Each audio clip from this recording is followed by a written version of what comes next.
اللہ الرحمن الرحیم۔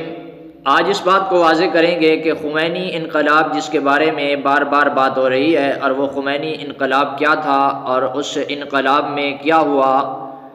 اور کتنے سنی علماء کرام کو شہید کر دیا گیا اور سینکڑوں سنی نوجوانوں کو شہید کر کے قبر کی پتالوں میں اتارا گیا، اور کس طرح سینکڑوں مساجد اور مدارس کو بند کر کے امام باڑوں میں تبدیل کر دیا گیا، اور اس خمینی کے عقائد نظریات کیا تھے اور کن بنیادوں پر وہ انقلاب لایا کہ 1979 میں جو انقلاب اور اس انقلاب کی صورت میں پھر باقاعدہ طور پر شیعت کو حکومت کی سرپرستی حاصل ہوئی اور ایران میں باقاعدہ طور پر شیعت کی حکومت قائم ہوئی۔ تو اس خمینی نے اپنی کتابوں میں کیا لکھا اور اس کی کتابوں میں اس کے عقائد اور نظریات اور اس کے مذہب اور مذہب شیعت کے ضروریات کو بیان کیا ہے۔ سب سے پہلے اس نے اپنی کتاب کشف اسرار میں نبی علیہ السلام کے صحابہ کی بھی توہین کی، اور اس کے ساتھ ساتھ اللہ رب العالمین کی بھی توہین کرتے ہوئے آپ ملاحظہ کر سکتے ہیں اس کی کتاب کشف اسرار کو، کہ کشف اسرار کے صفحہ نمبر 107 پر اس نے اللہ تعالیٰ کی توہین کرتے ہوئے لکھا کہ ہم ایسے خدا کو پوجتے اور جانتے ہیں کہ جس کے کام عقل کے مطابق ہوں، نہ کہ اس خدا کو جس نے یزید، عثمان، معاویہ جیسے بدقماش ظالموں کو حکومت دی۔ نقل کفر نباشت اللہ تعالیٰ کی توہین کرتے ہوئے اس نے یہ لکھا۔ اور اسی طریقے سے اس کی دوسری کتاب جس میں اس نے تمام انبیاء کرام کی توہین کرتے ہوئے الحکومت الاسلامیہ کے صفحہ نمبر 52 پر لکھا کہ ہمارے مذہب کی ضروریات میں یہ چیز داخل ہے، ان من ضروریات مذہبنا، کہ ہمارے مذہب کی ضروریات میں یہ چیز داخل ہے، یعنی صرف خمینی کا عقیدہ اور نظریہ نہیں ہے بلکہ پورے مذہب شیعہ کا عقیدہ اور نظریہ ہے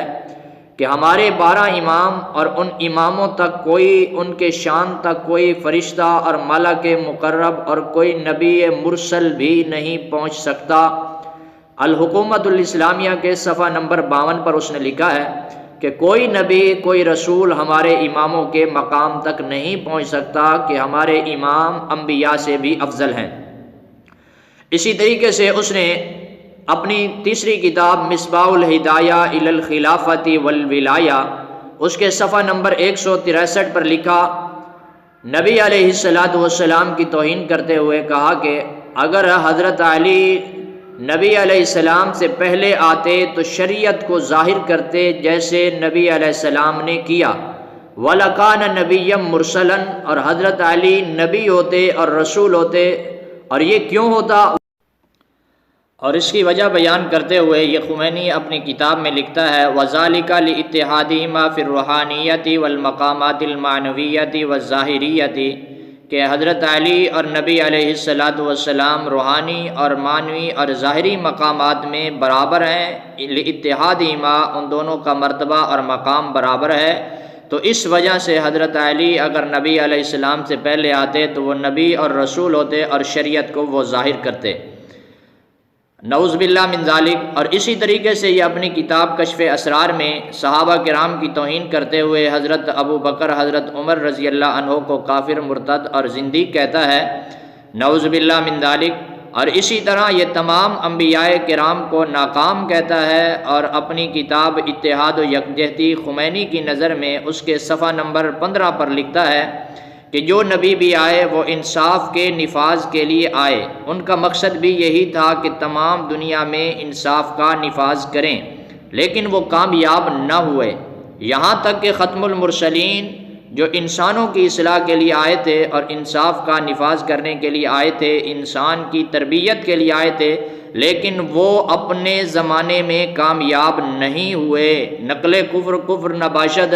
کہ کس قدر یہ ذلیل انسان ہے اور کس قدر مرتد اور کس قدر یہ شیطان انسان ہے کہ جو ختم المرسلین، امام الانبیاء، خاتم المعصومین، خاتم النبیین، آخری پیغمبر حضرت محمد رسول اللہ صلی اللہ علیہ وسلم کو بھی کہتا ہے کہ وہ بھی، جو بھی نبی آئے ناکام چلے گئے، اور آخر میں امام الانبیاء ختم المرسلین وہ بھی ناکام واپس چلے گئے۔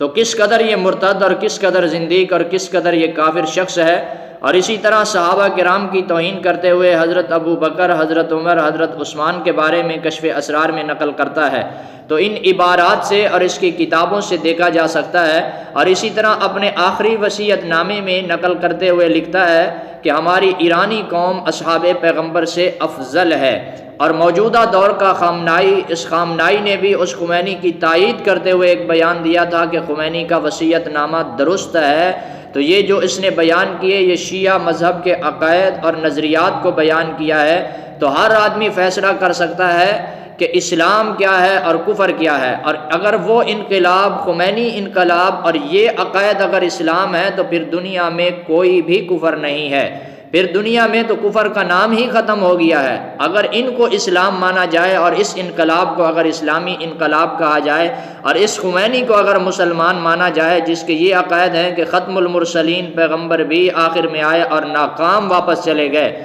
نقل کفر کفر نباشد۔ انشاءاللہ آئندہ آگے چل کر آگے وضاحت کریں گے کہ اس کے باقی